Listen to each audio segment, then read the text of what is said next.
As armas da persuasão 2.0.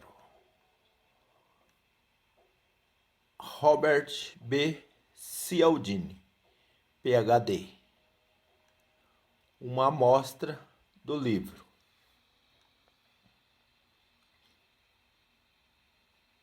Prefácio. Desde o começo, as armas da persuasão foi pensado para o leitor comum e, como tal, foi um livro escrito em estilo coloquial e não acadêmico. Admito ter feito isso com certo receio de o livro ser entendido como uma espécie de psicologia pop pelos meus colegas acadêmicos.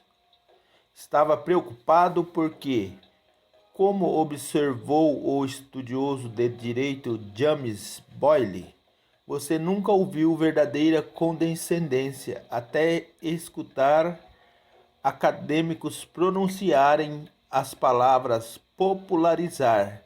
Por essa razão, na época que escrevi As Armas da Persuasão, a maioria dos meus colegas psicólogos não se sentia segura, profissionalmente, em escrever para um público não acadêmico. De fato, se a psicologia social fosse uma empresa, ela seria conhecida por ter grandes setores de pesquisa e desenvolvimento, mas nenhum departamento de entrega. Nossa única entrega são artigos acadêmicos que ninguém iria ler nem aproveitar. Felizmente, embora eu tenha decidido seguir em frente com um estilo popular, nenhum dos meus medos se concretizou.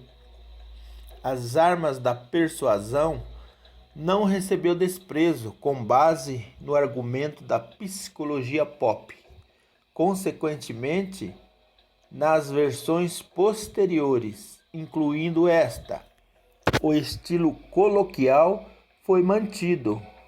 Claro, o mais importante é que também apresento a comprovação científica de minhas afirmações, recomendações e conclusões. E, embora as conclusões de As Armas da Persuasão sejam embasadas e estruturadas em ferramentas como entrevistas, citações e sistemáticas observações pessoais, elas são invariavelmente baseadas em pesquisa psicológica conduzida de maneira apropriada.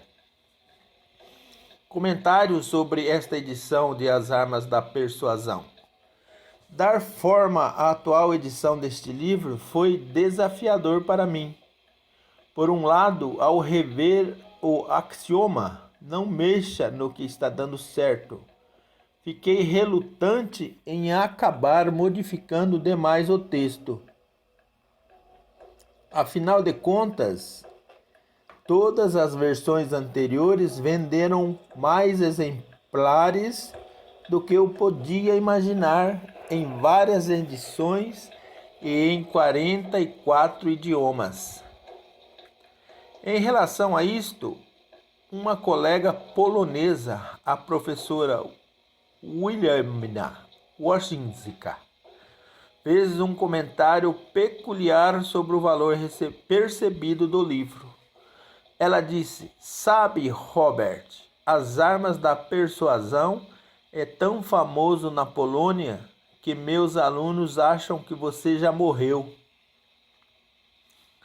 Por outro lado, seguindo uma citação da qual meu avô siciliano gostava, se você quer que as coisas fiquem como estão, as coisas vão precisar mudar. Havia um argumento a favor de atualizações oportunas. Fazia anos desde a última publicação de As Armas da Persuasão, e nesse meio tempo ocorreram mudanças que merecem destaque. Em primeiro lugar, agora sabemos mais do que sabíamos sobre o processo de influência.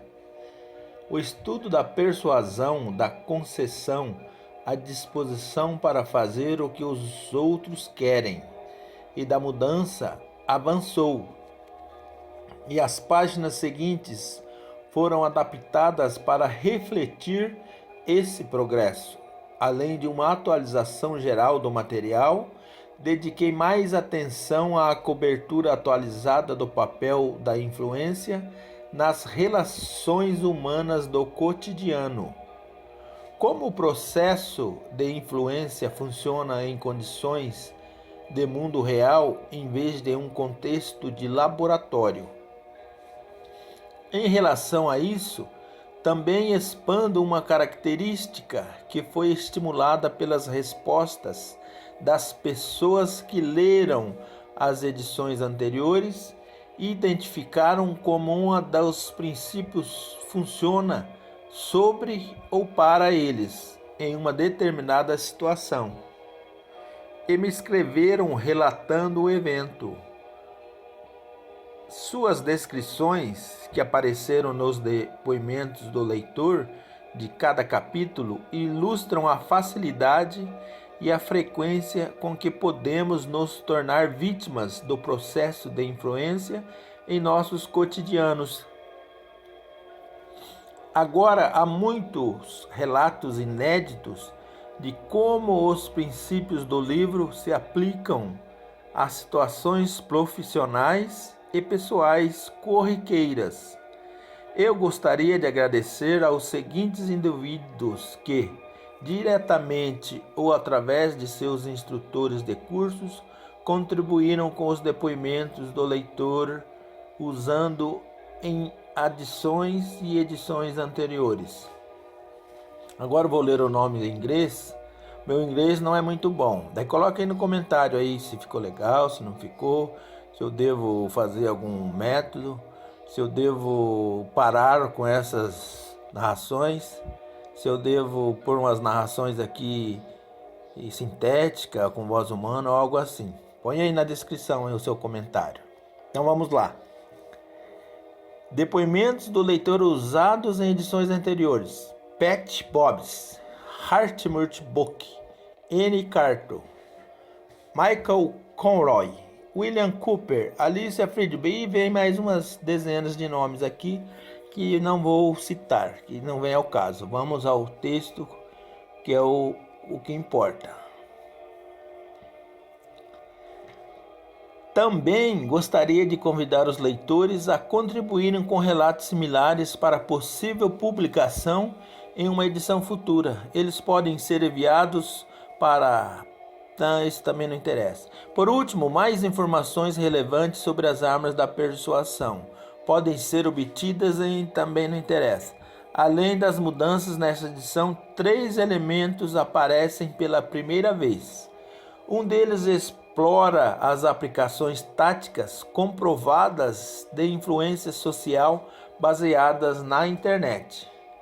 Está claro que as mídias sociais e os sites de comércio eletrônico abraçaram as lições da ciência da persuasão. Como resultado, cada capítulo inclui em e-boxes especialmente criados exemplos de como essa migração para a tecnologia atual foi alcançada.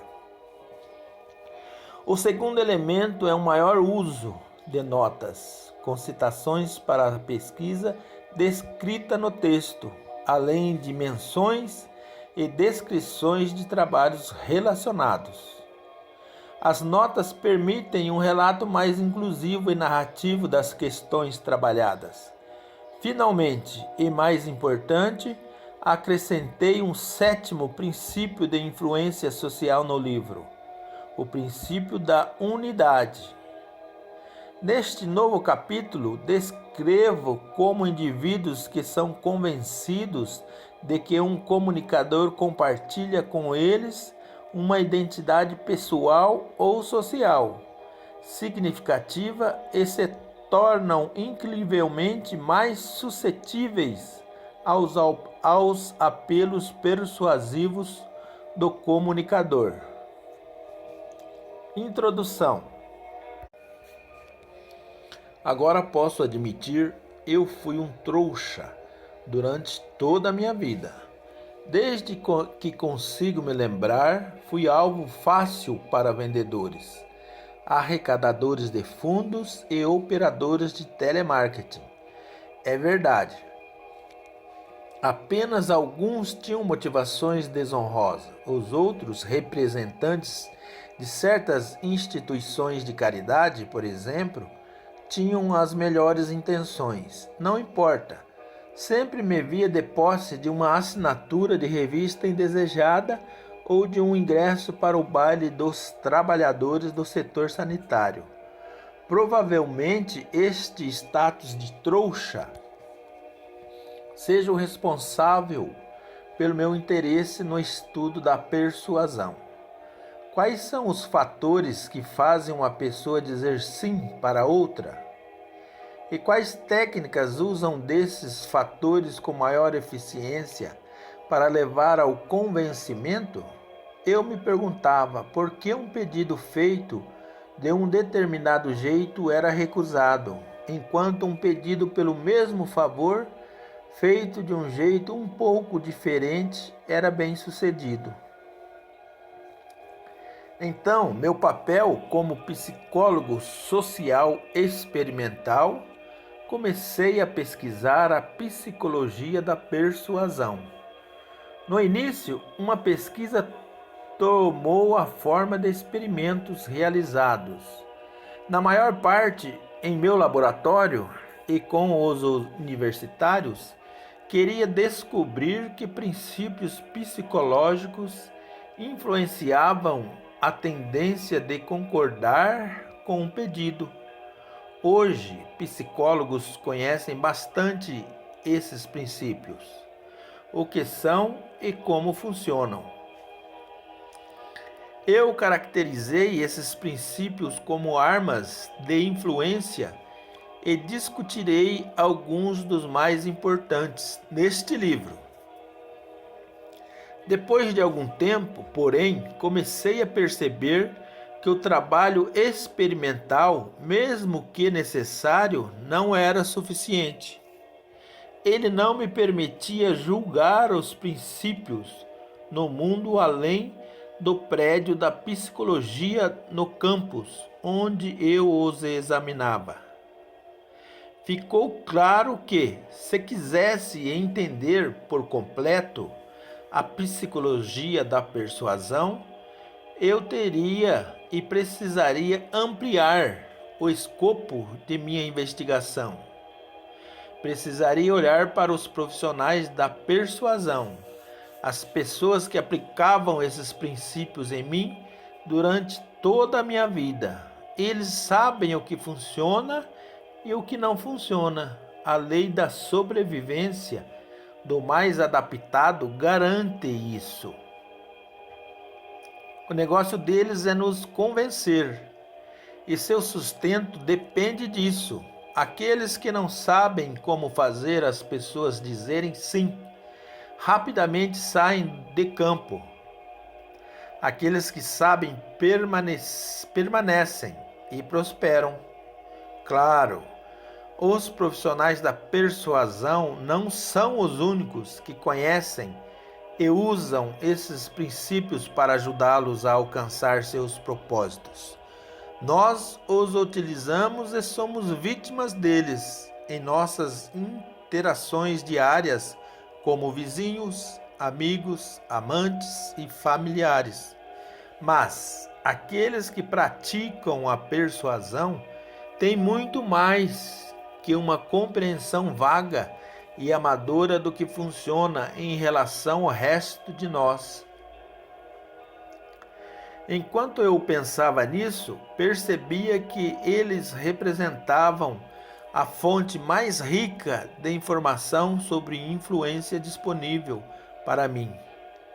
Por quase 3 anos, então, combinei meus estudos experimentais com quem queria aprender sobre as táticas de influência da organização de vendas de uma revista, de aspiradores de pó ou de suplemento alimentar. Respondia a um anúncio para trainee de vendas e fazia com que me ensinassem seus métodos, usando abordagens semelhantes, mas não idênticas. Fui capaz de penetrar em agências de publicidade, de relações públicas e de arrecadação de fundos para examinar suas técnicas.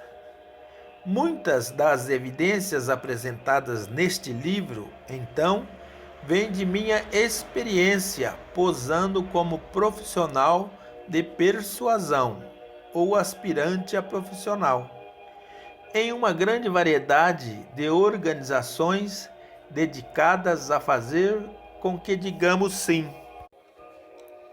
Esse período de 3 anos de observação participativa foi muito instrutivo, embora haja milhares de táticas diferentes para conseguir o sim. A maioria se encaixa em 7 categorias básicas. Cada uma dessas categorias é governada por um princípio psicológico fundamental que guia o comportamento humano, e ao fazer isso, dá à tática seu poder. Este livro está organizado em torno desses 7 princípios, um por capítulo. Os princípios: reciprocidade, afeição, aprovação social, autoridade, escassez, compromisso, consistência e unidade. São discutidos tanto em termos de sua função na sociedade, quanto em como sua força pode ser usada por um profissional. Cada princípio é examinado em relação à capacidade de produzir um tipo distinto de influência automática nas pessoas. Uma disposição para dizer sim, sem parar para pensar primeiro. Os indícios sugerem que o ritmo e a pressão informacional da vida moderna vão tornar essa forma particular de concessão cada vez mais presente no futuro. Portanto, é importante para a sociedade entender o como e o porquê da influência automática. Finalmente, nesta edição, pus os capítulos em sequência para se encaixarem com insights de meu colega, o Dr. Gregory Nader, em relação a como certos princípios são mais úteis do que outros, dependendo de qual objeto persuasivo o comunicador quer alcançar com uma mensagem. Claro, qualquer pessoa que pretende ser um influenciador quer criar mudanças nos outros, mas, segundo o modelo dos motivos essenciais da influência social do Dr. Neidert, o principal objetivo do comunicador afeta qual princípio de influência ele deve priorizar. Por exemplo, o modelo afirma que um dos principais objetivos de um persuasor envolve cultivar um relacionamento positivo. Pesquisas mostram que mensagens têm mais chances de obterem sucesso se os receptores tiverem sentimentos positivos em relação ao emissor. 3 dos 7 princípios da influência, reciprocidade, afeição e unidade, parecem especialmente apropriados para isso. Em outras situações, talvez quando já exista um bom relacionamento, o objetivo de reduzir a incerteza pode ser uma prioridade. Afinal de contas, Ter uma relação positiva com um comunicador não necessariamente significa que os receptores da mensagem serão convencidos antes de mudar de ideia. As pessoas querem garantias de que a decisão que estão sendo impelidas a tomar é sábia. Sob essas circunstâncias, segundo o modelo, os princípios de aprovação social e de autoridade nunca devem ser ignorados, porque evidências de que uma escolha é bem vista pelos pares ou por especialistas fazem com que ela, na verdade, pareça prudente. Mas, mesmo com um relacionamento positivo cultivado e a redução da incerteza obtida, resta um objetivo a ser alcançado para aumentar a motivadora essencial. Por exemplo, um amigo pode me apresentar provas de que exercícios diários são uma boa escolha, mas que os principais médicos apoiam seus benefícios para a saúde. Mas essas provas podem não ser suficientes para me convencer a fazer isto. Este amigo seria mais esperto acrescentando em qualquer apelo os princípios da consciência e da escassez. Ele poderia fazer isso me lembrando, por exemplo, de que eu já falei em público sobre a importância da minha saúde, consistência, e sobre os prazeres únicos que eu deixaria de ter se perdesse, escassez. Essa é a mensagem com mais chance de me influenciar de uma mera decisão para uma ação. Consequentemente, é a mensagem com a melhor chance de me fazer levantar de manhã e ir para a academia. Portanto, a organização dos capítulos leva em conta quais princípios são especialmente adequados para alcançar esses três motivos de persuasores: reciprocidade, afeição e unidade, para quando o cultivo de relacionamento é o mais importante, seguidos por aprovação social e autoridade para quando o essencial for reduzir a incerteza, seguidos por sua vez por consistência e escassez, para quando motivar a ação for a principal meta. É importante reconhecer que não estou sugerindo que esses princípios são a única opção para alcançar seus objetivos. Em vez disso, estou apenas sugerindo que, se eles estiverem disponíveis para alcançá-lo, deixar de empregá-los seria um erro considerável. Armas de influência. Capítulo 1. Ferramentas poderosas dos negócios. A civilização avançada ampliando o número de operações que podemos desempenhar sem pensar sobre elas. Alfred North Whitehead. A simplicidade é a maior sofisticação. Leonardo da Vinci.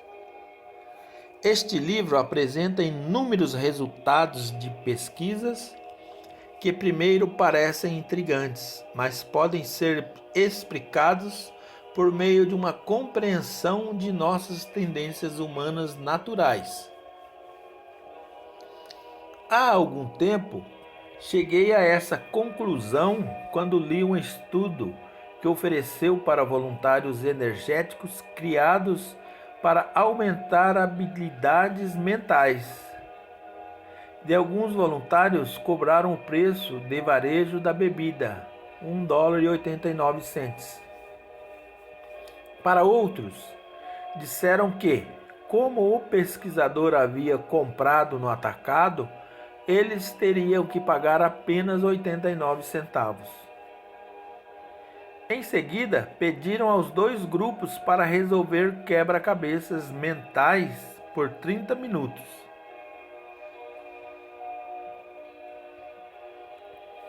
Eu esperava que o segundo grupo, se sentindo bem com a redução de preço, se esforçasse mais e resolvesse mais problemas. Errado, aconteceu o oposto.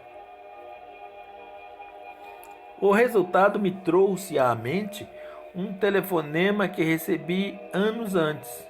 A ligação era de uma amiga dona de uma loja de joias feitas por nativos americanos no Arizona. Ela estava empolgada.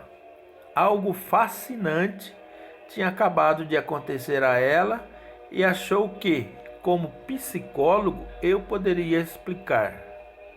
A única história envolvida, certa remessa de peças de turquesa de que ela estava com dificuldade de vender. Era o auge da alta temporada.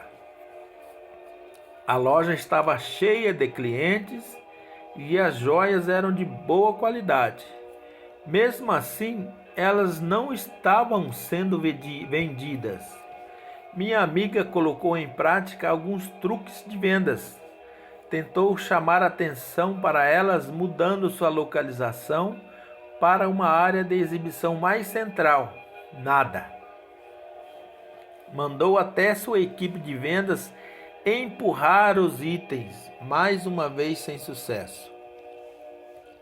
Finalmente, na noite em que partiria para uma viagem de compras em outra cidade, ela escreveu um bilhete desesperado para sua principal vendedora. Tudo nesse mostruário com preço de até meio, na esperança de apenas se livrar das peças, mesmo que com prejuízo. Alguns dias depois, quando voltou, ficou espantada ao ver que todos os artigos tinham sido vendidos. Ela ficou ainda mais surpresa ao descobrir que a funcionária havia lido o e-mail em uma mensagem rabiscada apenas como 2. E todas as peças tinham sido vendidas por 2 vezes o preço original.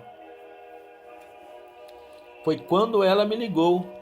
Eu acreditava saber o que havia acontecido, mas disse que, se fosse explicar o ocorrido, ela teria que escutar outra história.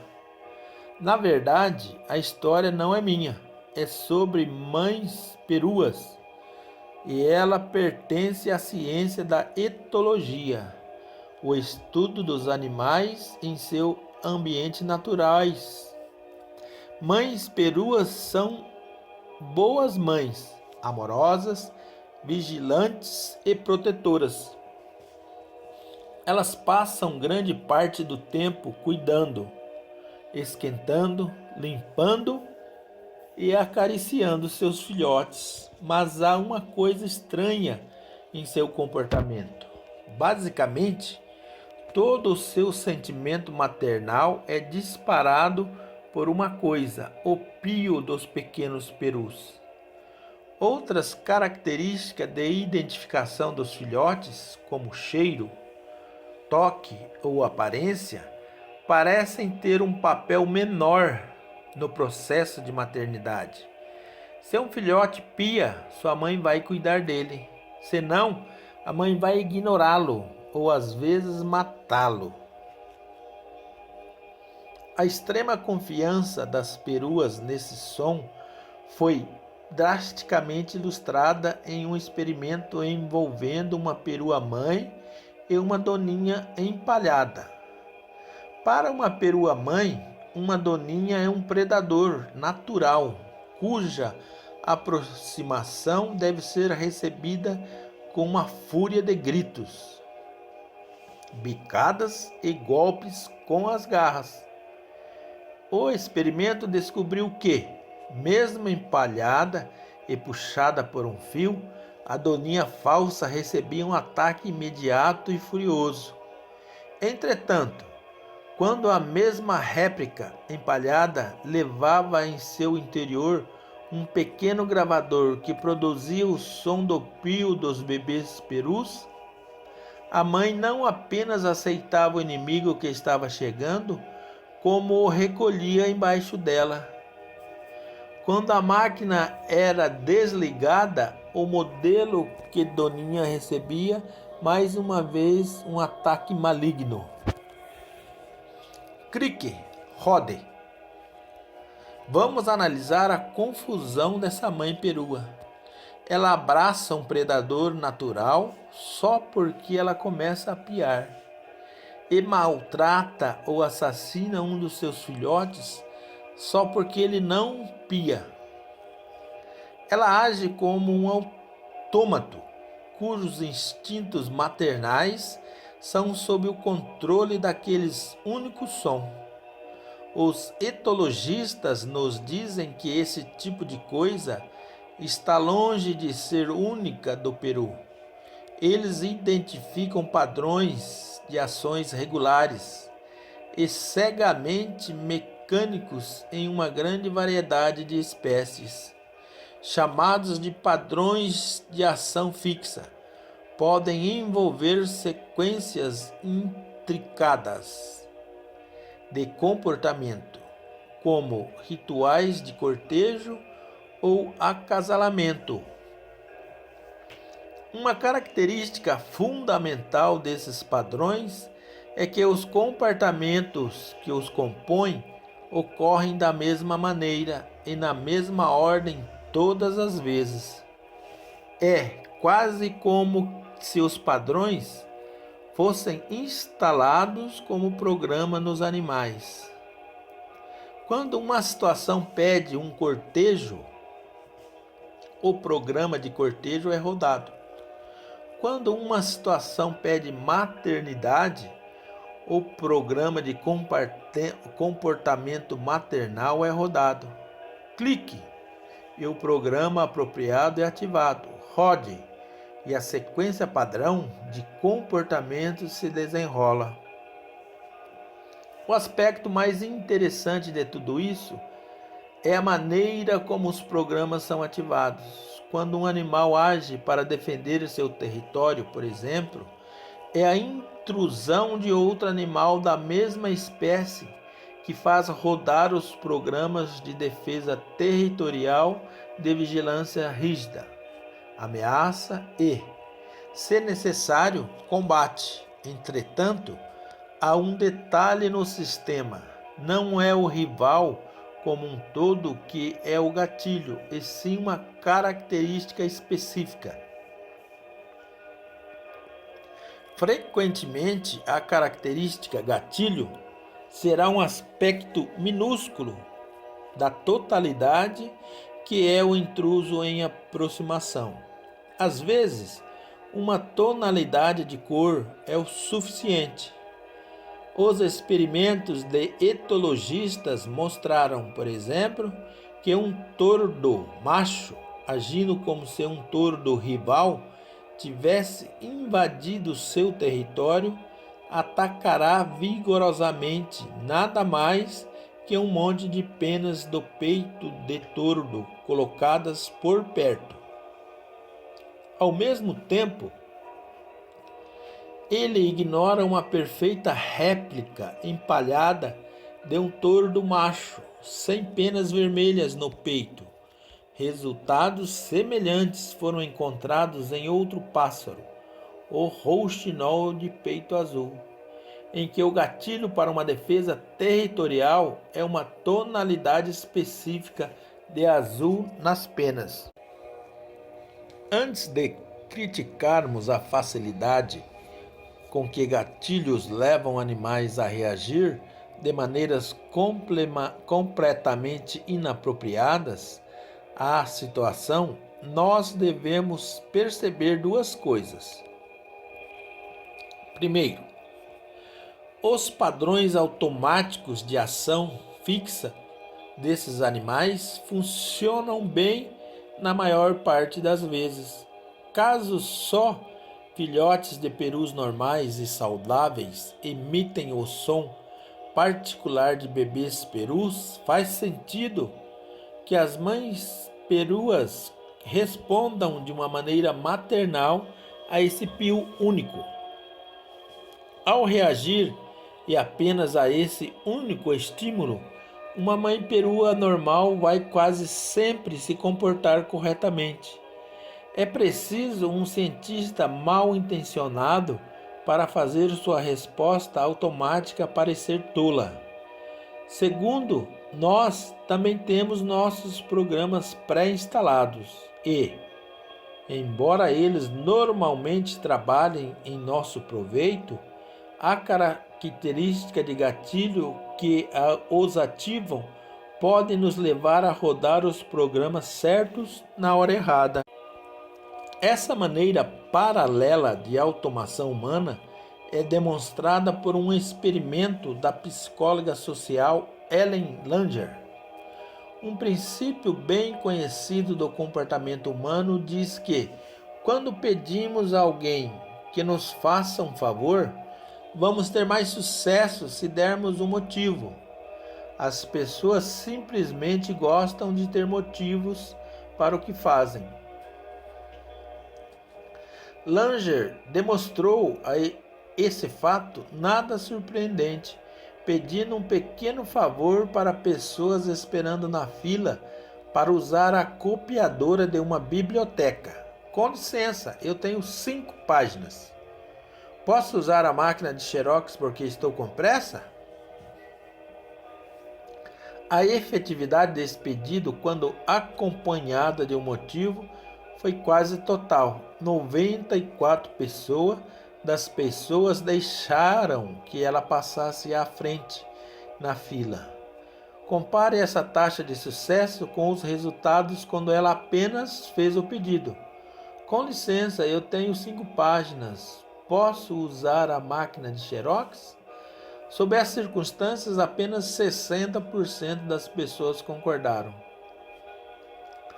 À primeira vista, a diferença crucial entre os dois pedidos foi a informação adicional fornecida pelas palavras "porque estou com pressa". Entretanto, um terceiro tipo de pedido mostrou que esse não foi o caso. Parece que não foi toda a série de palavras, mas a primeira. Por quê? Que fez a diferença. O terceiro tipo de pedido de Langer usava a palavra "porque" e "depois", sem acrescentar nada novo, apenas reafirmava o óbvio. Com licença, eu tenho 5 páginas. Posso usar a máquina de xerox porque tenho que fazer cópias? O resultado foi uma vez que quase todo mundo, 93%, concordou. Embora nenhuma razão real, nenhuma informação nova tenha sido acrescentada para justificar sua concordância, assim como o pio dos filhotes de peru dispara uma resposta maternal automática nas mães peruas, mesmo quando emanado de uma doninha empalhada. A palavra "porquê" disparou uma resposta automática de concordância dos participantes do estudo de Langer, mesmo quando não recebiam razão subsequente para concordar. Crick, Rod. Embora alguma das descobertas adicionais de Langer mostrem que há muitas situações em que o comportamento humano não funciona de um jeito mecânico, ativado por um clique, ela e muitos outros pesquisadores estão convencidos de que, na maior parte do tempo, funciona.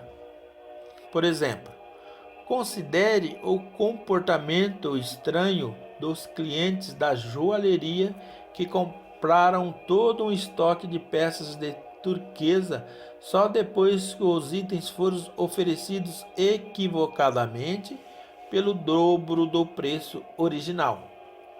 Eu não consigo ver sentido em seu comportamento. a menos que seja visto em termos de clique, rode.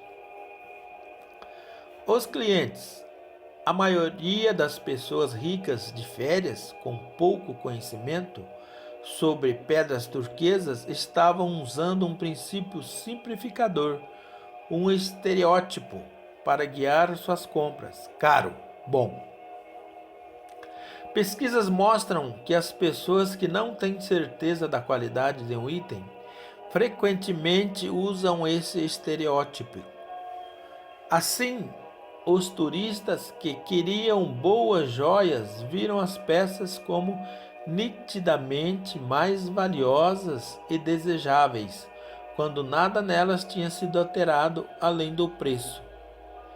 O preço sozinho tinha se tornado uma característica para a qualidade, e bastou um aumento dramático neste para levar a um aumento dramático nas vendas entre compradores ávidos por qualidade. Depoimento do leitor 1.1 de um doutorando de administração de empresas. Um homem que é dono de uma joalheria de peças antigas em minha cidade conta uma história de como aprendeu a lição da influência social do caro. Bom, um amigo seu queria um presente de aniversário especial para a noiva. Então o joalheiro escolheu um colar que teria vendido em sua loja por $500, mas que estava disposto a deixar o amigo levar por 250. Assim que ele a viu, o amigo ficou entusiasmado com a peça. Quando o joalheiro deu o preço de $250, o homem se decepcionou e começou a recuar porque queria algo que realmente bom para sua futura noiva. Quando um dia depois o joalheiro entendeu o que tinha acontecido, ligou para o amigo e pediu que ele voltasse à loja porque tinha outro colar para mostrar. Dessa vez ele apresentou a peça no preço normal, $500. Seu amigo gostou o suficiente para comprá-lo no ato, mas antes que qualquer dinheiro fosse pago, o joalheiro disse a ele que, como presente de casamento, ele ia reduzir o preço para $250. O homem ficou empolgado. Agora, em vez de achar o preço de 250 ofensivo, ele estava muito contente e grato por consegui-lo. Nota do autor: no caso dos compradores das joias da turquesa, foram as pessoas que queriam ter certeza de estar levando uma boa mercadoria que desenharam das peças a preço baixo. Acredito que, além da regra caro que é igual a bom, há um outro lado, uma regra do barato é igual a ruim, que também se aplica a nosso pensamento. Afinal de contas, a palavra para barato em inglês, cheap, não significa apenas de baixo custo, ela também significa inferior, reduzindo o risco com atalhos. É fácil botar a culpa dos compradores e nos compradores pelas decisões tolas, mas um olhar mais atento oferece uma visão mais simpática. Aquelas eram pessoas que cresceram com a regra. Você recebe pelo que paga e viram a regra ser confirmada inúmeras vezes em suas vidas. Em pouco tempo, elas a traduziram, simplificando como caro é igual a bom. O estereótipo caro que é igual a bom funcionou bem para elas no passado, porque normalmente o preço de um artigo aumenta junto com seu valor. Um preço mais alto tipicamente reflete qualidade mais alta. Então, Quando quiserem peças de turquesa de qualidade, sem muito conhecimento sobre a pedra, elas compreensivelmente confiaram na já conhecida regra do custo para determinar mérito das joias. Embora provavelmente não tenham percebido, ao reagir apenas ao preço, elas estavam procurando reduzir o risco, apostando nas probabilidades. Em vez de enumerar todas as probabilidades em seu favor, tentando exaustivamente descobrir todas as características que indicam o valor de joias de turquesa, elas simplesmente simplificaram as coisas e apostaram que só o preço diria tudo o que precisavam saber.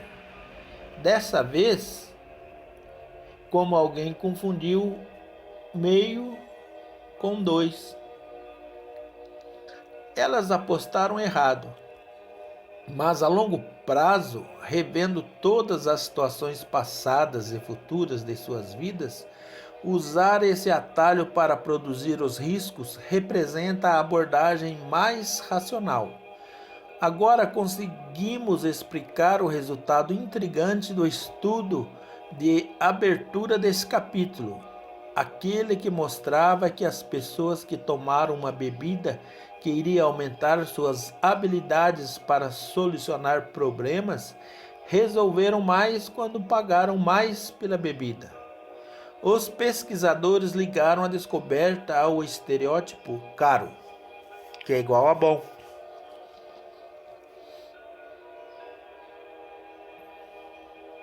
As pessoas relatam confiar que a bebida funcionasse melhor quando custava $1,89 versus 0,89 centavos. E, incrivelmente, a mera confiança se cumpriu. Um fenômeno parecido aconteceu em outro estudo, no qual participantes recebiam analgésico antes de receberem pequenos choques elétricos. Para metade, disseram que o analgésico custava 10 cents por unidade, enquanto para a outra metade disseram que custavam $2,50, embora, na verdade, todos tinham recebido o mesmo analgésico.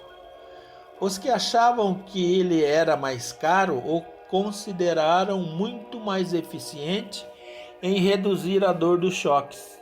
Tal comportamento automático é estereotipado, é dominante na maior parte das ações humanas, porque, em muitos casos, é a maneira mais eficiente de se comportar e, em outros, é necessária. Você e eu existimos em um ambiente extraordinariamente complicado. Para lidar com isso, precisamos de atalhos que o simplifiquem. Não se pode esperar que reconheçamos e analisemos todos os aspectos de cada pessoa, acontecimento e situação que encontramos nem mesmo num único dia. Não temos o tempo, a energia e nem a capacidade para isso. Em vez disso, precisamos usar nossos estereótipos, nossas regras de bom comportamento, para classificar coisas de acordo com algumas características-chave e então reagir sem pensar quando uma ou outra característica gatilho está presente. Figura 1.1 Caviar e habilidade artesanal. A mensagem a ser comunicada por este anúncio dinamarquês é, claro, que caro significa bom. Às vezes o comportamento que se desenrola não vai ser apropriado para a situação, porque nem mesmo os melhores estereótipos e características gatilho funcionam sempre. Aceitamos suas imperfeições porque, na verdade, não há outra escolha. Sem essas características simplificadoras, nós paralisaríamos, catalogando, avaliando e calibrando, enquanto o momento para a ação passaria e ia embora. Segundo todas as indicações, no futuro confiaremos nestes estereótipos ainda mais. À medida que os estímulos se saturam, nossas vidas continuam a ficar cada vez mais intricados e variáveis. Todos iremos depender cada vez mais dos atalhos para lidar com todos eles. Psicólogos descobriram uma variedade de atalhos mentais que usamos ao fazer nossos julgamentos diários. Chamamos de heurísticas de julgamento. Esses atalhos funcionam de um jeito muito parecido com a regra do caro igual bom, permitindo um pensamento simplificado que funciona bem na maior parte do tempo, mas nos deixa exposto a erros eventuais e custosos. Especialmente relevantes para este livro são heurísticas que nos dizem quando acreditar ou fazer o que nos pedem. Pense, por exemplo, na regra de atalho que diz: se um especialista falou, deve ser verdade. Como veremos no capítulo 5, há uma tendência preocupante em nossa sociedade de aceitar as afirmações e orientações de indivíduos que parecem ser autoridade em determinado assunto sem pensar. Isto é, em vez de pensar sobre os argumentos de um especialista e se convencer ou não, frequentemente ignoramos os argumentos e nos permitimos ser convencidos só pelo status que ele tem de especialista. Essa tendência de reagir a um pedaço de informação é o que chamamos de reação automática ou clique-rode. E a tendência a reagir com base em uma análise meticulosa de toda a informação pode ser chamado de reação controlada. Muitas pesquisas de laboratório mostraram que as pessoas têm mais chances de lidar com a informação de forma controlada quando têm tanto o desejo quanto a capacidade de analisá-la com cuidado. Do contrário, provavelmente vão usar a abordagem mais fácil do clique-rode. Por exemplo, em um estudo, universitários escutaram um discurso gravado defendendo a ideia de que todos os alunos do último ano precisavam passar por provas abrangentes antes de poderem se formar. A questão afetava alguns deles pessoalmente, porque lhes disseram que as provas entrariam em vigor no ano seguinte. Claro que a notícia fez com que analisassem os argumentos com atenção. Entretanto, para outros participantes do estudo, a questão tinha pouca importância pessoal, porque disseram a eles que os exames só iam começar bem depois de sua formatura. Consequentemente, esses estudantes não tinham uma necessidade forte de considerar cuidadosamente a validade dos argumentos. Os resultados do estudo foram claros. Aqueles estudantes sem interesse pessoal no tópico foram basicamente convencidos pelo conhecimento do especialista no campo da educação. Eles usaram a regra: se um especialista disse, deve ser verdade. prestando pouca atenção à força dos argumentos do orador. Por outro lado, os estudantes para quem a questão importava pessoalmente ignoraram o conhecimento do especialista e foram convencidos pela qualidade dos argumentos do orador. Então parece que, quando se trata da perigosa reação click-rod, nós providenciamos uma rede de segurança para nós mesmos. Quando a questão é importante, resistimos à sedução de registrar e reagir a apenas uma característica, gatilho, da informação disponível. Sem dúvida, essa costuma ser o caso. Ainda assim, não estou totalmente convencido. Lembre-se de que aprendemos que as pessoas têm a tendência de reagir de maneira controlada e refletiva só quando têm tanto o desejo quanto a capacidade de fazer isso. Fiquei impressionado com as provas indicando que o modo e o ritmo da vida moderna não estão nos permitindo tomar decisões totalmente pensadas, nem em vários assuntos pessoalmente relevantes. Às vezes, as questões podem ser tão complicadas, o tempo tão curto, as distrações tão invasivas, a excitação emocional tão forte ou a fadiga mental tão profunda que não temos condições cognitivas de operar refletidamente. Questões importantes ou não, precisamos recorrer ao atalho. Talvez não exista maneira mais dramática de abordar esse último ponto do que em caso de vida ou morte, em um fenômeno que funcionários da indústria aérea rotularam de Capitanearites. Investigadores da US Federal Aviation Administration receberam que, frequentemente, um erro óbvio cometido por um comandante não era corrigido pelos outros membros da tripulação e resultava em acidentes. Parece que, apesar da relevância pessoal forte e clara nas questões, os membros da tripulação estavam usando a regra.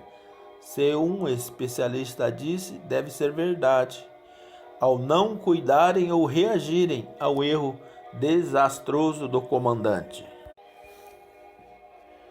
Figura 1.2. As consequências catastróficas do Captain Tinitz.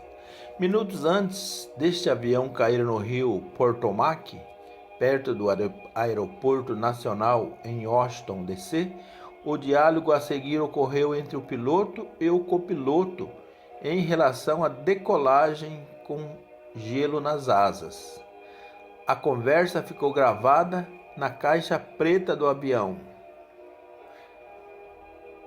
Copiloto, essa leitura não parece certa.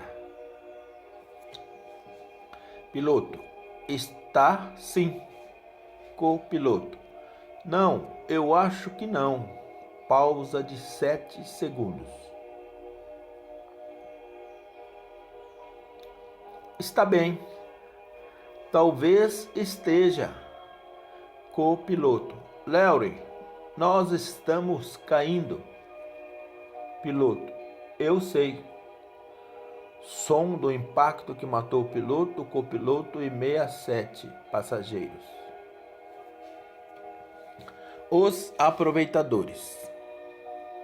É estranho que, apesar do atual uso difundido e da enorme importância futura, a maioria de nós conhece muito pouco sobre nossos padrões automáticos de comportamento.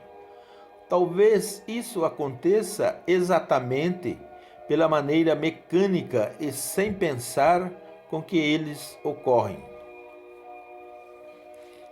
Qualquer que seja a razão, é vital que saibamos com nitidez uma de suas propriedades. Ela nos deixa terrivelmente vulneráveis a qualquer um que saiba como ela funciona. Para entender completamente a natureza de nossa vulnerabilidade, vamos dar uma outra olhada no trabalho de etologista.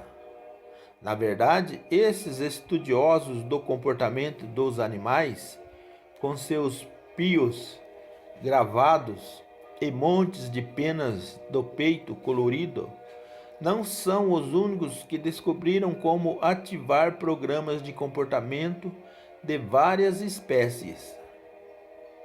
Um grupo de organismos chamados imitadores copia as características gatilho de outros animais em uma tentativa de enganá-los e faz com que rodem os programas de comportamento certo nas horas erradas.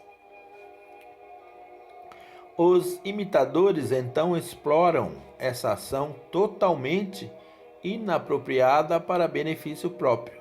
Veja o truque mortal aplicado pelas fêmeas assassinas de um gênero de vagalume, Photuris, sobre os machos de outro gênero, Photmus. Compreensivelmente, os machos Photmus são escrupulosos em evitar o contato com as fêmeas, Phytoris, sedentas de sangue. Entretanto, por meio de séculos de seleção natural, as fêmeas Phytoris, caçadoras, localizaram a fraqueza em sua presa. Um código piscante especial de acasalamento por meio do qual membros da espécie da vítima informam uns aos outros que estão prontos para acasalar. Ao imitar os brilhantes sinais de acasalamento de sua presa, a assassina é capaz de se banquetear com os corpos de machos que voam mecanicamente para o abraço da morte, não do amor. Na luta pela sobrevivência, praticamente toda forma de vida tem suas imitações. Até quando algum dos patógenos mais primitivos, adotando certas características críticas de hormônios ou de nutrientes úteis, bactérias e vírus inteligentes, pode obter entrada em uma célula hospedeira saudável. O resultado é que a célula saudável, ávida e ingenuamente, absorve para seu interior as causas de doenças como raiva, mononucleose e o resfriado comum. Não deve ser surpresa, então, que haja um paralelo forte, desta vez no comportamento humano. Nós também temos aproveitadores que imitam características gatilho para nosso próprio tipo de resposta automática, diferentemente das sequências de respostas mais instintivas dos não humanos. Nossos programas automáticos normalmente se desenvolvem de princípios psicológicos ou estereótipos que aprendemos a aceitar. Embora eles variem em força, alguns dos princípios têm uma capacidade impressionante de dirigir a ação humana. Estamos sujeitos a eles desde muito cedo na vida, e eles nos condicionam de maneira tão ampla que você e eu raramente percebemos seu poder. Aos olhos dos outros, porém, cada um desses princípios é uma arma detectável e pronta, uma alavanca de influência automática. Pegue, por exemplo, o princípio da aprovação social, que afirma que as pessoas tendem a acreditar ou fazer o que veem os outros ao redor acreditando ou fazendo.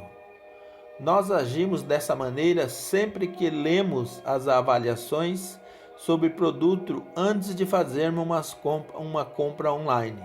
Mas, quando estamos no site de avaliações, temos de lidar com os imitadores de nossa espécie, indivíduos que forjam avaliações autênticas e inserem falsas.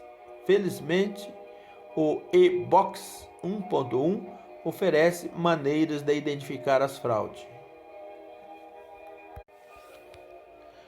e-Box 1.1 Veja como identificar avaliações online falsa com 90% de precisão, segundo a ciência. Um novo programa de computador identifica avaliações falsas com precisão incrível. Quando você compra produtos na internet, para você ou para sua empresa, avaliações de consumidores provavelmente têm um grande peso na tomada da decisão. Nós as verificamos para ver a opinião de outros compradores na Amazon e optamos por aquela com 5 estrelas em vez da que tem apenas 4,5. Ou reservamos o Airbnb, que os ex-hóspedes mais felizes. Claro, todos sabem que essas avaliações podem ser falsas, pagas pelo vendedor ou colocadas maliciosamente pela concorrência. Uma equipe de pesquisadores da Universidade de Cornell achou que construir um computador que pudesse identificar recomendações falsas parecia algo útil a ser feito. Então, quais são as pistas de que um quarto de hotel 5 estrelas pode acabar sendo mofado e apertado? Ou que uma torradeira mais cara pode queimar antes de você chegar ao fim do primeiro pacote de pão? Segundo a pesquisa da Cornell, você deve tomar cuidado se uma avaliação. Não tem detalhes. É difícil descrever o que você na verdade não experimentou. E é por isso que avaliações falsas frequentemente fornecem elogios genéricos em vez de detalhar especificadamente. Avaliações verdadeiras de hotéis, por exemplo, têm uma chance de usar palavras concretas para se referir ao hotel, como banheiro, check-in ou preço. Enganadores escrevem mais sobre coisas que criam em clima, como férias, viagens de negócios ou meu marido. Inclui mais pronomes em primeira pessoa. Aparentemente, se você quer parecer sincero, você fala mais sobre si mesmo. É por isso que palavras como eu e mim aparecem como mais frequências em avaliações falsas. Tem mais verbos que substantivos.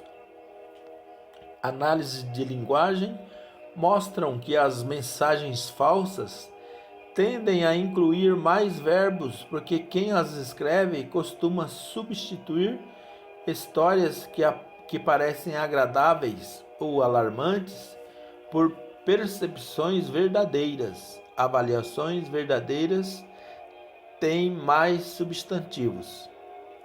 Claro, sozinhas, essas pistas sutis provavelmente não vão tornar você um mestre na identificação de conteúdo falso. Mas, ao combinar outros métodos de verificação de veracidade de uma avaliação, como tomar cuidado com os vários tipos de compradores, as datas e os horários suspeitos, você deve se sair melhor do que apenas contando com a sorte. Nota do autor. Cuidado com os imitadores. Sites de avaliações online estão em uma batalha contra avaliadores falsos. Nós devíamos nos juntar à luta. Um conjunto de comparações mostra por que, de 2014 a 2018, as respostas favoráveis de clientes e avaliações online subiu em todas as categorias. Por exemplo, os que haviam lido avaliações antes de comprar subiram de 88% para 92%, exceto aquelas que confiavam em um negócio que tinha avaliações positivas, caiu de 72% para 68%. Parece que os imitadores estão minando nossa confiança no valor da informação de atalho que buscamos. Há algumas pessoas que sabem muito bem onde estão as armas de influência automática e as usam com regularidade e habilidade para conseguir o que querem. Elas passam de pessoa a pessoa pedindo que cedam a seus desejos, e a taxa de sucesso é incrível. O segredo para a eficácia está na maneira como estruturam seus pedidos, o modo como se munem de uma ou outra arma de influência que existem no ambiente social. Fazer isso pode exigir menos que uma palavra certa, com um forte princípio psicológico, fazendo rodar um de nossos programas automáticos de sobrevivência. Confie nos aproveitadores humanos para aprender depressa como se beneficiar de nossa tendência a reagir mecanicamente segundo esses princípios. Você se lembra da minha amiga da joalheria? Embora tenha se beneficiado por acidente na primeira vez, ela não demorou muito para começar a explorar o estereótipo caro igual bom, com regularidade e intencionalmente. Agora, durante a temporada turística, ela tenta impulsionar a venda de uma peça que está difícil de vender, aumentando substancialmente seu preço.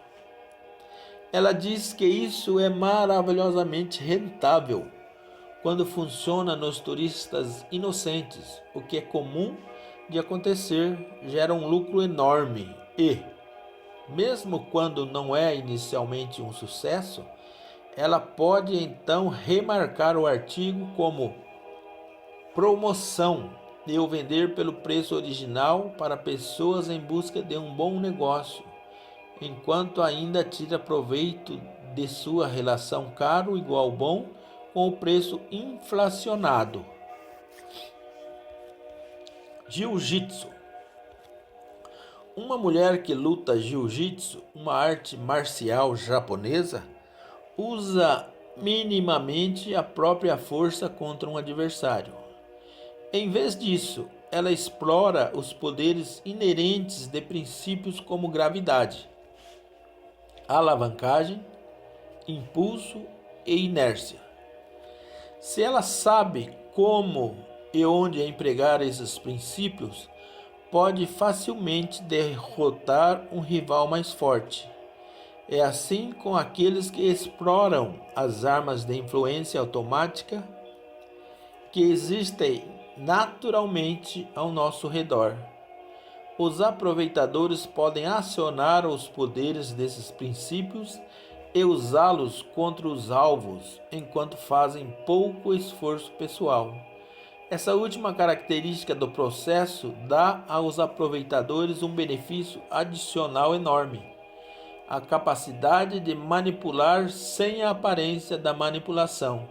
Até as próprias vítimas tendem a ver sua aquiescência como resultado da ação de força naturais em vez dos desígnios de uma pessoa que lucra com a inocência. Há um exemplo apropriado. Existe um princípio na percepção humana, o princípio do contraste, que afeta o modo como vemos a diferença entre duas coisas que não apresentadas uma após a outra. Se o segundo item é bastante diferente do primeiro, temos a tendência de vê-lo como mais diferente do que realmente é. Então, se levantamos um objeto leve primeiro e em seguida levantamos um objeto pesado, estimamos que o segundo é mais pesado do que teríamos estimulado se o tivéssemos erguido antes do primeiro. O princípio do contraste está bem estabelecido no campo da psicofísica e se aplica a todo tipo de percepções. Se estamos cuidando do peso e no almoço tentamos estimar as calorias de um cheeseburger, julgaremos que ele tem muito mais caloria, 38% a mais, segundo um estudo. Se primeiro estimarmos as calorias de uma salada, em contraste com a salada, o cheeseburger agora parece ainda mais calórico. De modo semelhante, se estamos conversando com um indivíduo atraente em uma festa e junta-se a nós um indivíduo comparativamente menos atraente, o segundo vai nos parecer bem menos atraente do que realmente é. Alguns pesquisadores alertam que as pessoas de beleza irreal retratada nas mídias, atores, modelos, fazem com que fiquemos menos satisfeitos com a aparência de pretendentes disponíveis à nossa volta. Os pesquisadores demonstram que a exposição crescente à atração sexual exagerada de modelos na mídia reduz a desejabilidade sexual de nossos parceiros atuais. Outra demonstração de contraste perceptível é uma que empreguei em minhas salas de aula para apresentar aluno ao princípio. Um estudante de cada vez se sentava diante de 3 baldes de água, um gelado, uma temperatura ambiente e um quente.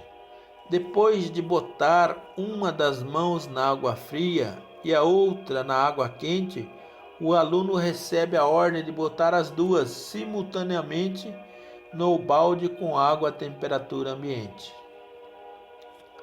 A expressão divertida de espanto que imediatamente ocorre explica tudo. Embora as duas mãos estejam no mesmo balde, a mão que estava na água gelada sente como se estivesse em água quente, enquanto a mão que estava na água quente sente como se estivesse em água gelada.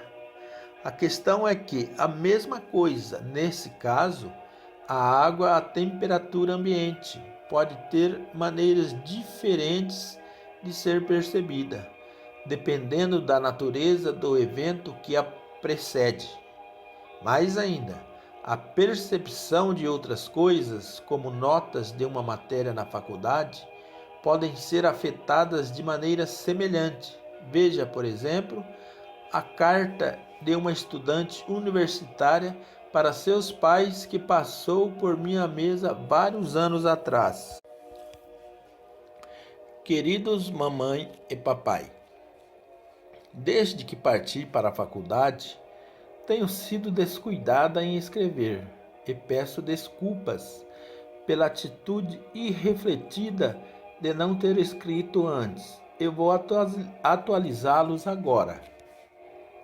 Mas, antes que continuem a ler, por favor, sentem-se. Vocês não devem ler mais nada se não estiverem sentados. Então, eu estou indo muito bem agora. A fratura no crânio e a concussão que tive quando pulei a janela de meu alojamento, quando ele pegou fogo, logo depois de minha chegada aqui, estão bem melhores. Só passei 2 semanas no hospital. e agora posso enxergar quase normalmente e só tenho uma dor de cabeça terrível uma vez ao dia. Felizmente, o incêndio no alojamento e meu salto foram testemunhados por um funcionário do posto de gasolina que fica aqui perto, e foi ele quem ligou para os bombeiros e para a ambulância. Ele também me visitou no hospital, e como eu não tinha lugar para morar por conta do alojamento incendiado, foi simpático o suficiente para me convidar para dividir seu apartamento. Na verdade, é um quarto em um porão, mas até que é bem bonitinho. Ele é um cara muito legal e nos apaixonamos profundamente e planejamos nos casar. Nós ainda não escolhemos a data certa, mas vai ser antes que minha barriga comece a aparecer. Sim, mamãe e papai, eu estou grávida. Sei o quanto vocês estão ansiosos para se tornarem avós, e sei que vão receber o bebê e dar a ele o mesmo amor, devoção e carinho que me deram quando eu era criança.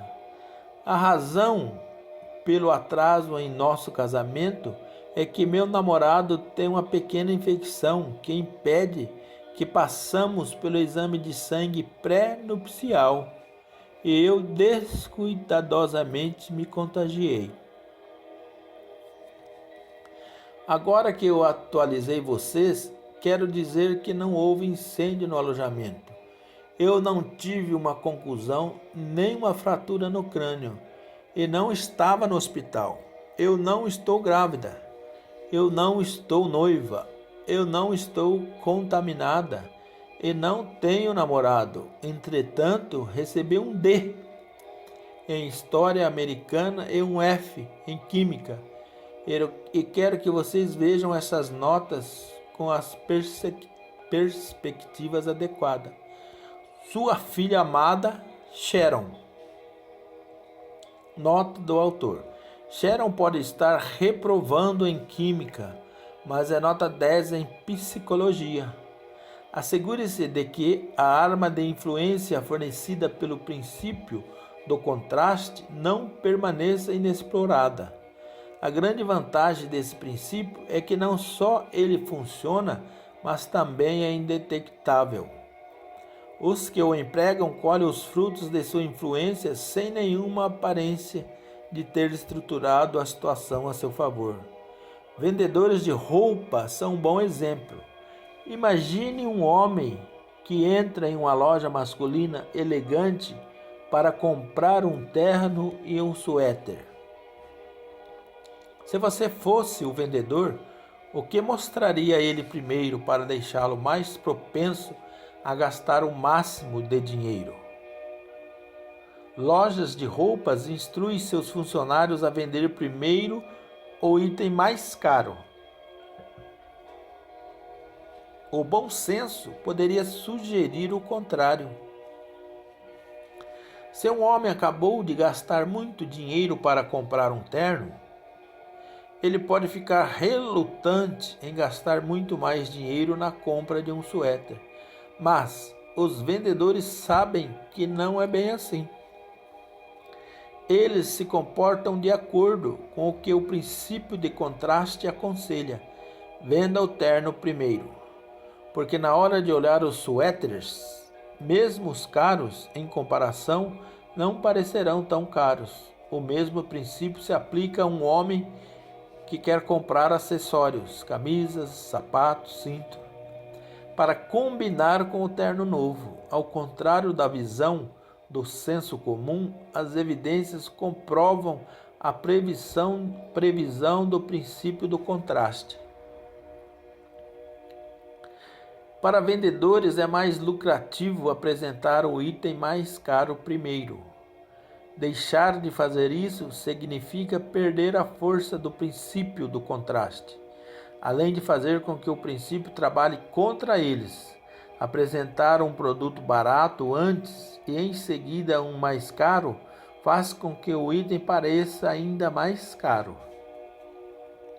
dificilmente seria uma consequência desejável para organizações de vendas. Por isso, da mesma forma que é possível fazer o mesmo balde d'água parecer mais quente ou mais frio, dependendo da temperatura dos baldes d'água previamente apresentados, é possível fazer com que o preço de um mesmo item pareça mais alto ou mais baixo, dependendo do preço de um item anteriormente apresentado. O uso inteligente do contraste perceptível não é de jeito nenhum restrito aos vendedores. Descobri uma técnica que usava o princípio do contraste enquanto eu estava investigando. Sob disfarce, as táticas de persuasão de imobiliárias. Para aprender o trabalho, acompanhei um vendedor durante um fim de semana em que ele mostraria casas para compradores em potencial. O vendedor, vamos chamá-los de Phil, daria dicas para me ajudar no início da carreira. Uma coisa que logo percebi foi que, quando começava a mostrar a novos clientes os imóveis com potencial de compra, Phil sempre iniciava com algumas casas indesejáveis.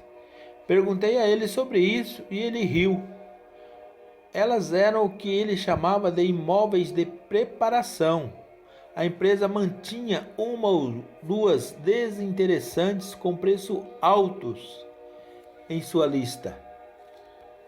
Essas casas não eram para ser vendidas, mas apenas para serem mostradas aos clientes, para que os verdadeiros imóveis no portfólio da empresa se beneficiassem da comparação.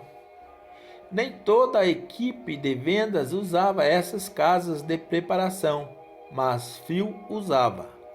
Ele disse que gostava de ver os olhos dos seus clientes brilharem quando mostrava os lugares que realmente queria lhes vender.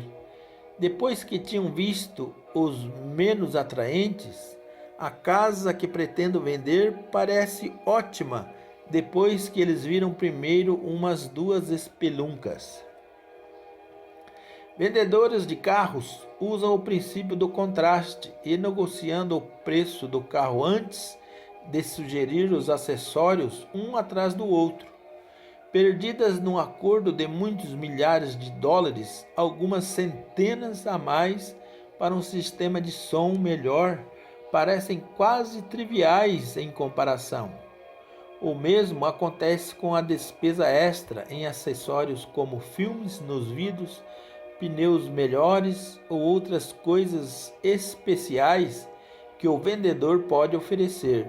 O truque é apresentar as opções independentemente uma da outra, para que cada preço baixo pareça mínimo quando comparado com o preço muito mais alto já acordado.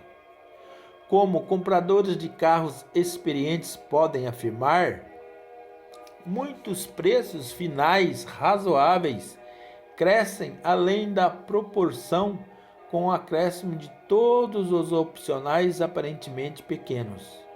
Enquanto os clientes ficam parados com o contrato na mão, perguntando-se o que aconteceu, sem encontrar ninguém para culpar além de si mesmo, o vendedor sai com o sorriso sábio do mestre do jiu-jitsu. Gostou desta amostra?